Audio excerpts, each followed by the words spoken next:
When we think critically in economics, we're looking at lots of different theories, we're comparing and contrasting them.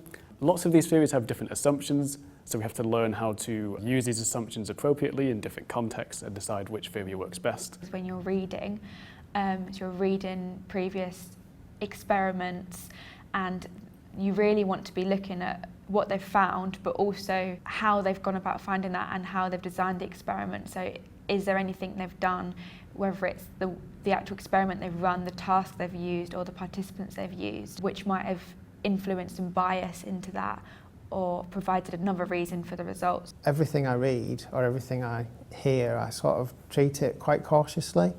I don't really take anything on face value. Sort of I'd be likely to think about the context of it, like who's written this, sort of what audience have they written it for, you know, what point of view are they trying to put across.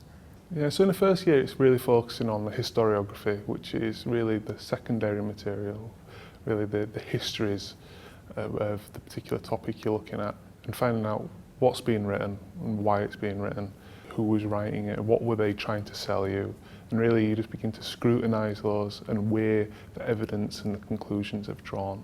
And then in the second year you're really building on that and taking those approaches and the skills, and you're adapting them to primary sources such as diaries and letters and images and photography and all kinds of material.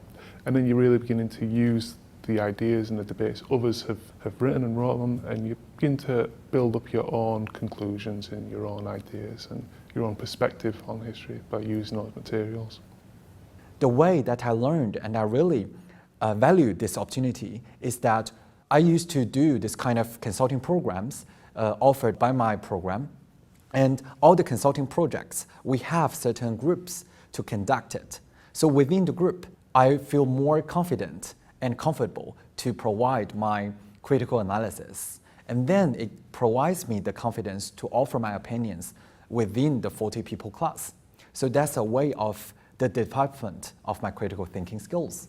The more you do it, the more you practice it, the easier it comes to you. So it becomes kind of a part of your personality. So maybe I spent a couple of seminars at the beginning being the person who didn't talk much or didn't ask too many questions. But once you start doing that, once you break through that barrier, it just gets easier by the day. So, you know, by the end of our program, there was probably not any seminar that I didn't have a point to make. That is very well received in an education system like that. So that kind of encourages you to do it more, and you feel rewarded that, okay, what I said made sense. So now I think I just do it as second nature. Critical thinking at uni is a lot more your opinion, and you really sort of have to understand that subject knowledge as well, that subject area, to be able to think critically when you get to uni. So my view of critical thinking does change a lot from the beginning of last September till now.